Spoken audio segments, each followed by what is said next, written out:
Picture yourself as a Roman senator strolling through the Suburra, the empire's notorious pleasure district. When your eyes catch a familiar figure servicing clients in a dingy brothel, a chill shoots through your veins as you recognize the refined features beneath layers of cheap paint. This is no ordinary prostitute. This is Valeria Messalina, Empress of Rome, wife of Emperor Claudius, willingly debasing herself for the thrill of anonymous liaison with the city's lowest men. She was not some desperate soul forced into vice for survival. She was the most powerful woman in the Roman world, slipping away from the palace at night to compete with streetwalkers, intent on proving she could outlast any woman in sheer sexual stamina. Think you understand the Roman excess? What you're about to learn about Messalina will make Caligula seem restrained. Rome's third empress didn't just exploit her position, she weaponized her sexuality in ways that would terrify an empire and eventually destroy her. In 38 CE, the city celebrated what looked like the perfect imperial union. Valeria Messalina, barely 15, wedded Emperor Claudius in a ceremony embodying Roman ideals of nobility, fertility, and the sacred continuity of the bloodline. She was everything an empress was meant to be, young, strikingly beautiful from a venerable patrician house and capable of providing legitimate heirs. Claudius, 13 years older and physically impaired by what modern medicine would identify as cerebral palsy, appeared grateful to claim such a bride. Chroniclers described Messalina as the image of classical Roman beauty, pale complexion, golden hair, and the refined symmetry of old aristocracy. She played the part perfectly, bearing 2 children and appearing at state events with impeccable decorum. Roman morality rigidly separated women into 2 spheres. Virtuous wives and mothers held the highest place, while prostitutes and entertainers lingered at the bottom of society. An empress was expected to embody virtue so flawlessly that even whispers of impropriety could destabilize the regime. The gulf between what was expected and what was true made Messalina's behavior not merely scandalous, but a genuine threat to imperial stability. Behind the polished marble walls of the Palatine Palace, a darker reality unfolded. The same young woman who smiled demurely at sacred ceremonies and hosted elegant banquets was plotting nighttime escapades that would astonish even the most jaded Roman elites, men who believed they had already witnessed every form of decadence imaginable. The change began subtly in her first year as empress, when servants noticed peculiar habits. She would dismiss her guards early, claiming exhaustion, then reappear in plain garments that hid her identity. At first, these secret outings seemed like harmless rebellion, a young woman seeking a taste of life beyond suffocating court rituals. But soon, her nocturnal adventures evolved into something calculated. She began observing Rome's prostitutes, their techniques, their turf, their clientele. This wasn't idle curiosity. It was reconnaissance, executed with the precision of a military plan. The first recorded incident came during the Saturnalia of 40 CE, when social roles reversed and moral codes loosened. While Claudius attended official rites, Messalina disguised herself as a commoner and entered the Suburra. What began as curiosity about ordinary life turned into an obsession with proving her sexual dominance over professionals. Tacitus recounts whispers from palace insiders who learned of her ruse. She approached a brothel owner and offered to work incognito for a single night. Unaware of her rank, the proprietor agreed, but her performance shocked the establishment. She served more clients than even their most seasoned women, with an appetite that unsettled hardened professionals. As dawn neared and others stopped, Messalina refused to rest. She demanded more patrons, more tests of her endurance, until she was finally forced to leave. The damage was done. She had found her true obsession. Within months, she had developed a methodical system for her midnight escapades. Loyal servants smuggled her out, disguises masked her entirely, and false identities gave her free rein in Rome's shadowy sexual trade. But prostitution alone could not satisfy her competitive drive. She began staging contests against Rome's famed courtesans, wagering fortunes that she could serve more clients in a night than any rival. These were not private games. Wealthy spectators gathered to witness their empress debase herself for sport. The most infamous match came in 41 CE when she challenged Scylla, Rome's most celebrated prostitute, to an endurance duel. Rules were simple. The woman who entertained the most men from dusk to dawn would win a hoard of gold. Aristocrats crowded in, placing bets as if at the gladiators' arena. Carla, seasoned and strategic, paced herself, conserving strength and skillfully managing each encounter. By dawn, she had reached 25 clients, exhausted but confident in her victory. Messalina was only warming up.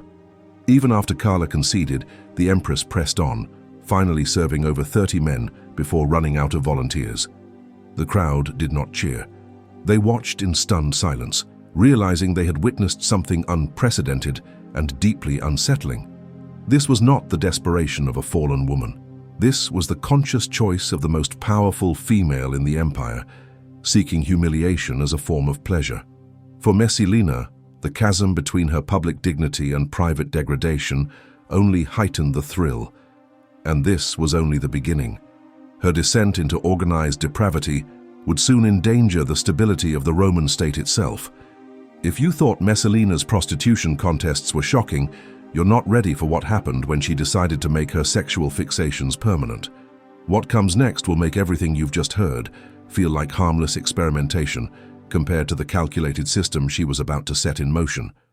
Before we step into the most disturbing part of her story, subscribe and hit the like button if you think you can handle what's coming, and drop a comment telling me where you're listening from.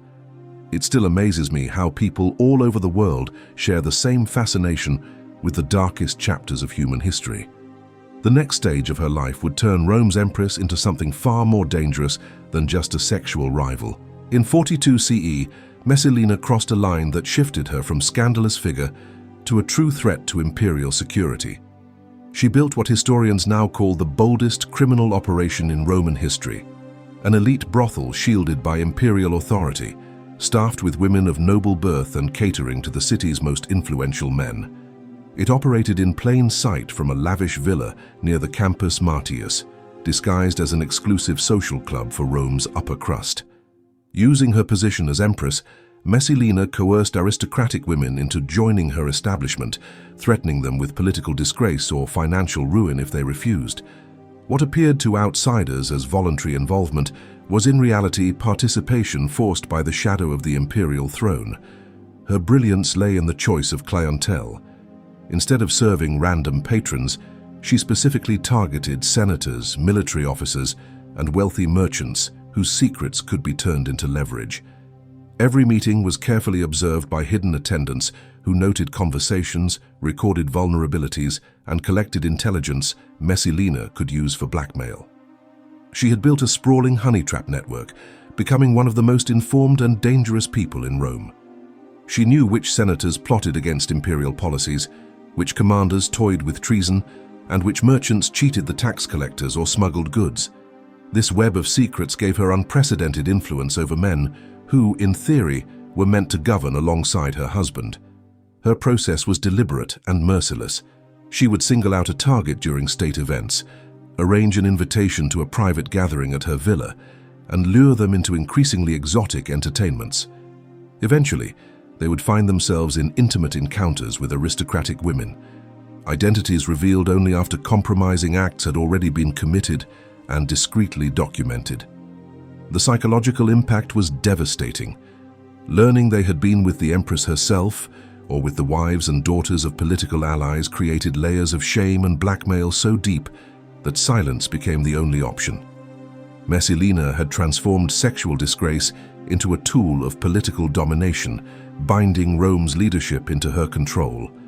But the most corrosive part of her scheme was how it undermined the very foundations of Roman society.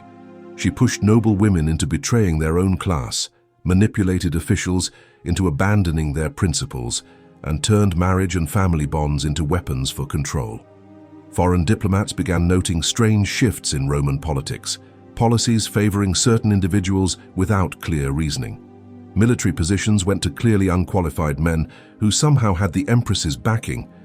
Trade deals suddenly benefited merchants with no official imperial ties. Behind the facade of order, the empire's decision-making had been hijacked by a brothel madam who just happened to be the emperor's wife. And yet even this shadow empire wasn't enough for her. By 44 CE, secrecy no longer gave her the same thrill. Messalina's hunger for both power and perversion grew beyond what private operations could satisfy. She began hosting grand public orgies, spectacles that blended entertainment with political theater, forcing Rome's upper class to participate in debasing rituals that locked them deeper under her influence. These events were not spur-of-the-moment indulgences. They were choreographed shows of imperial dominance, cloaked in the guise of religious festivals. She claimed to be honoring various deities, summoning senators, their wives, and senior officials under the pretense of fulfilling sacred civic duties. What began as dignified rites would slowly warp into orchestrated scenes of sexual degradation.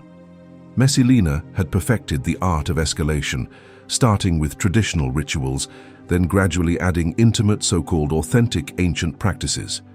By the time attendees realized what was really happening, they were already too compromised to protest without admitting their own guilt in acts that shattered Roman moral codes. Her psychological manipulation reached its zenith here. She understood that publicly degrading the nobility, men and women alike, bound them together in mutual shame, ensuring their loyalty through fear.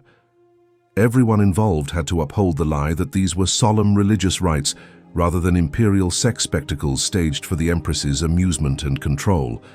The most chilling reports tell of Messalina compelling political adversaries to engage with one another while she observed offering taunting commentary. Senators who had resisted imperial directives suddenly found themselves stripped and disgraced before their peers, their prestige obliterated and their influence permanently crippled. She had discovered that public sexual humiliation could be a far more effective weapon than execution in silencing opposition. Even more disturbing was her introduction of younger participants into these spectacles. Palace records indicate she enlisted teenage sons and daughters from influential families, insisting their involvement was essential for supposed religious authenticity. These youths, brought up to obey imperial authority without hesitation, became unwilling victims of exploitation. Messalina had engineered a situation where opposing her meant confessing to acts that would bring ruin upon entire family lines.